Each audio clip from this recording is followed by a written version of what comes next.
क्या राजस्थान के लोकसभा चुनाव में क्या बद्रीराम जाखड़ को टिकट कटेगा? क्या दिव्या मदेरणा होगी लोकसभा चुनाव के लिए मैदान में, या दिव्या लड़ेगी पाली से लोकसभा चुनाव? लोकसभा चुनाव के मद्देनजर कांग्रेस में जल्दी ही अपने चुनावी तैयारियों में जुट चुकी हैं। ऐसे में कई चर्चित शहरों को मैदान में उतारने के लिए तैयारी जुटी है और ओसिया की शेरनी यानी कि दिव्या मदेरणा के लड़ने की चर्चा आ रही है, क्योंकि दिव्या मदेरणा 2023 के विधानसभा चुनाव में ये काफ़ी चर्चा हुई थी। दिव्या मदेरणा जो शेरनी यानी दिव्या मदेरणा हमेशा कहती थी जंगल में रहती हूँ, वो बात है, इसको लेकर चुनाव मैदान में उतरी थी। और बद्रीराम जाखड़ और सुनील चौधरी का नाम भी दावेदारों के तौर पर सामने आ रहा है। बता दें कि साल 2023 की विधानसभा चुनाव में दिव्या मदेरणा ने ओसिया से चुनाव लड़ा था। हालांकि वो चुनाव हार गई, लेकिन उन्हें विरोधियों को चुनावी भाषण में करारा जवाब देते हुए कहा था, मैं शेरनी की तरह चुनाव लड़ूंगी और राजनीति के किसान की बेटी हूँ और महिपाल मदेरणा की बेटी हूँ, शेरों की बेटी हूँ, शेरनी हूँ। वो इन बातों को लेकर शेरनी बहादुरी का प्रतीक होता है। दरअसल कांग्रेस का उम्मीदवारों की एक सूची सोशल मीडिया पर वायरल हो रही है। इस सूची में विधानसभा चुनाव लड़ चुके कई दिग्गजों के साथ कई युवाओं के साथ नाम भी शामिल। इस सूची की मुताबिक अलवर लोकसभा सीट से भंवर जितेंद्र सिंह, डॉक्टर करण सिंह यादव, ललित यादव और संदीप यादव के नाम पैनल में हैं, जबकि झालावाड़ 12 संसदीय सीट से राम नारायण का भी नाम सामने आ रहा है और प्रमोद जैन भैया का भी नाम सामने आ रहा है। कोटा सीट से शांति धारीवाल, राम नारायण मीरा और अशोक सांदना भी विचार होने की बात चल रही है, जबकि बीकानेर सीट पर गोविंद राम मेवगाड़ और जोधपुर सीट से मोनेंद्र सिंह जसोल, महेंद्र बिश्नोई के साथ ही पूर्व सीएम के बेटे यानी कि वैभव गहलोत की भी चर्चा हो रही है, जबकि भरतपुर सीट से संजना जाटव और भजनलाल जाटव प्रमुख दावेदार हो सकते हैं। खास बात यह है कि वैभव गहलोत का नाम जालोर सीट से भी सामने आ रहा है और नागौर से हरेंद्र मिर्धा और मनीष मिर्धा और चेतन डूडी दावेदार हो सकते हैं। हालांकि नागौर सीट को लेकर कहा जा रहा है कि कांग्रेस और आरएलपी के साथ गठबंधन भी कर सकती हैं। फिलहाल अभी ये चर्चा है, क्योंकि दिव्या मदेरणा जो 2023 के विधानसभा चुनाव में ओसिया से चुनाव लड़ा, उनके सामने भैराराम सियोड़ चुनाव लड़ते हैं और दिव्या मदेरणा को हरा देते हैं। उसके बाद में चर्चा यही लगातार की जा रही थी, क्योंकि विधानसभा चुनाव के अंदर दिव्या मदेरणा काफ़ी चर्चित रही, क्योंकि उन्होंने शेरनी का जो बात कही और उसको लेकर भी काफ़ी सोशल मीडिया पर वायरल भी हुआ और दिव्या मदेरणा को चुनाव हारना पड़ा, क्योंकि उधर हनुमान बेनीवाल ने भैराराम सियोड़ को समर्थन दे दिया था। इसको लेकर दिव्या मदेरणा को हार का मुंह देखना पड़ा। अभी लोकसभा चुनाव के अंदर दिव्या मदेरणा पाली से उतरती हैं तो फिर बद्रीराम जाखड़ का टिकट कट जाएगा।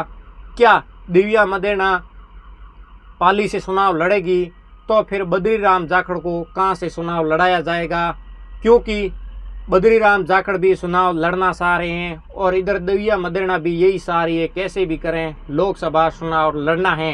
क्योंकि बात की जाए कांग्रेस में, अभी तक राजस्थान की सूची जारी नहीं हुई है। तमाम नेता हो, तमाम कार्यकर्ता हो, ये एक ही बात पर जुटे हुए हैं, क्योंकि कब तक लोकसभा चुनाव के लिए कांग्रेस पहली लिस्ट जारी करती है और उसके बाद में चुनाव मैदान में उतरा जाए।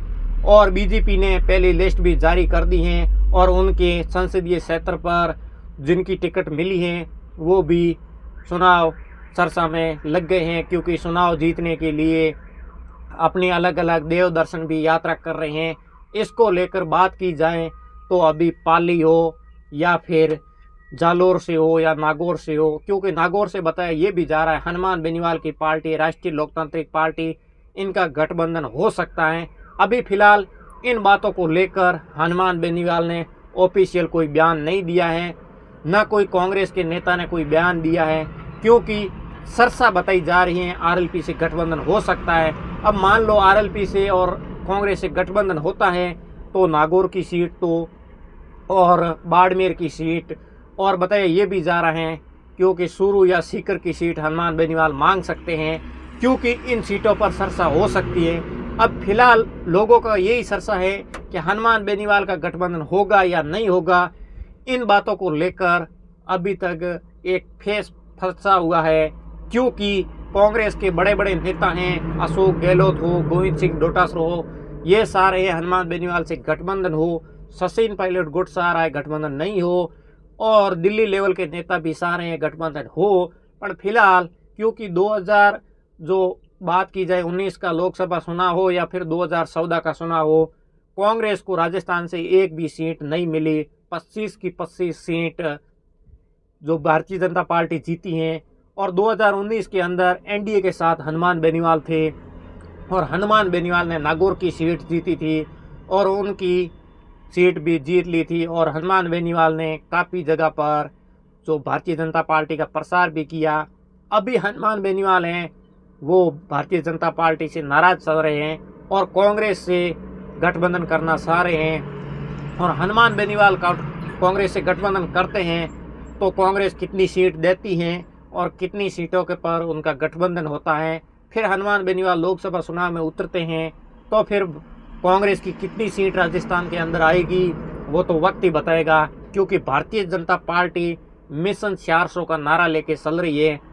पर बात की जाए राजस्थान के अंदर 25 का मिशन इस बार मुश्किल लग रहा है, क्योंकि भारतीय जनता पार्टी के नेता भी वो भी खिलाफ चल रहे हैं, क्योंकि उनकी टिकट कटने के बाद में वो ही नेता फिर लोकसभा चुनाव के अंदर उतरते हैं तो भारतीय जनता पार्टी की मुश्किलें बढ़ सकती हैं। आपको क्या लग रहा है कमेंट करके ज़रूर बताएं और वीडियो को शेयर ज़रूर करें, क्योंकि लोकसभा चुनाव की अभी तक तारीखों का ऐलान हुआ नहीं है और पार्टियां अलग अलग आपकी दावेदारी कर रहे हैं, चुनाव मैदान में उतर चुके हैं।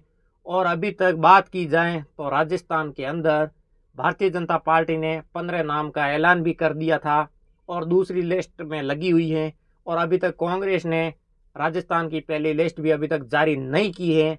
बताया ये भी जा रहा है 1-2 दिन में पहली लिस्ट भी जारी कर देगी कांग्रेस, और किन किन नेताओं को टिकट मिलेगी ये सभी चर्चा वो तो टिकट मिलने के बाद में ही होगी, क्योंकि अभी फिलहाल कांग्रेस के नेता वही सारे हैं उम्मीदवार, उनको उतारा जाए जो जिताऊ हो और टिकाऊ हो, और कैसे भी करें कांग्रेस ये सारे ये कम से कम 15 या 14 सीट जीती जाए राजस्थान के अंदर, और उधर भारतीय जनता पार्टी और नरेंद्र मोदी और अमित शाह ये सारे कैसे भी करें राजस्थान की 25 से 25 सीट जीतनी है। इधर भजनलाल भी सारे हैं राजस्थान की 25 सीट कैसे जीती जाए, क्योंकि बीजेपी लगातार प्रयास कर रही है, भारतीय जनता पार्टी के सभी कार्यकर्ता सभी नेताओं को एकजुट करने में लगी हुई हैं। और इधर बात की जाए जिनकी टिकट कटी हैं वो बगावत के लिए उतर चुके हैं, क्योंकि बात की जाए शुरू से जो राहुल कस्वा हैं उन्होंने बगावत कर ही दी है, क्योंकि उन्होंने ये भी निश्चित तौर पर बताया है मेरी गलती क्या है, मैंने क्या गलती की है, मैंने जनता का काम किया है, मेरा टिकट क्यों काटा है। इनको लेकर वो बगावत में उतर चुके हैं। और भी नेता हैं अंदर खाने बताया ये भी जा रहे हैं, वो भी बगावत में उतरे हुए हैं। अब भारतीय जनता पार्टी राजस्थान लोकसभा 2024 मिशन कैसे पूरी कर पाएगी? क्या लोकसभा चुनाव 2024 का भारतीय जनता पार्टी राजस्थान का मिशन 25 पूरा कर पाएगी या फिर कांग्रेस के पाले में जा सकती है? क्योंकि 2 चुनाव पिछले जो 2014 और 2019 के अंदर कांग्रेस को एक भी सीट नहीं मिली। इस बार 2024 में कांग्रेस को कितनी सीट मिल पाएगी वो तो वक्त ही बताएगा, क्योंकि बताया ये भी जा रहा है 14-15 तारीख को चुनाव की इलेक्शन तारीखों का भी ऐलान हो जाएगा, और अभी तक तारीखों का ऐलान नहीं हुआ है। और कांग्रेस के भी पहली लिस्ट जारी कर दी है, भारतीय जनता पार्टी ने कर दी है, क्योंकि भारतीय जनता पार्टी ने राजस्थान से 15 नामों का ऐलान किया, कांग्रेस ने राजस्थान से एक भी नाम का ऐलान नहीं किया है। अभी तक बताया जा रहा है 2-3 दिन के अंदर कांग्रेस पहली लिस्ट राजस्थान से जारी करेगी, वो भी 10 नामों की करेगी। अब कहाँ से करेगी वो तो लिस्ट आने के बाद में ही पता चलेगा, कौन कौन मैदान में उतरते हैं उसके बाद में ही। आपको क्या लग रहा है राजस्थान के अंदर कांग्रेस कितनी सीट जीत पाएगी, भारतीय जनता पार्टी कितनी सीट जीत पाएगी? आप भी कमेंट करके हमें ज़रूर बताएं। आप हमारा वीडियो यूट्यूब पर देख रहे हो सब्सक्राइब कर लें, फेसबुक पर देख रहे हो फॉलो ज़रूर करें, और अगले नए वीडियो मिलते हैं। राम राम, नमस्कार।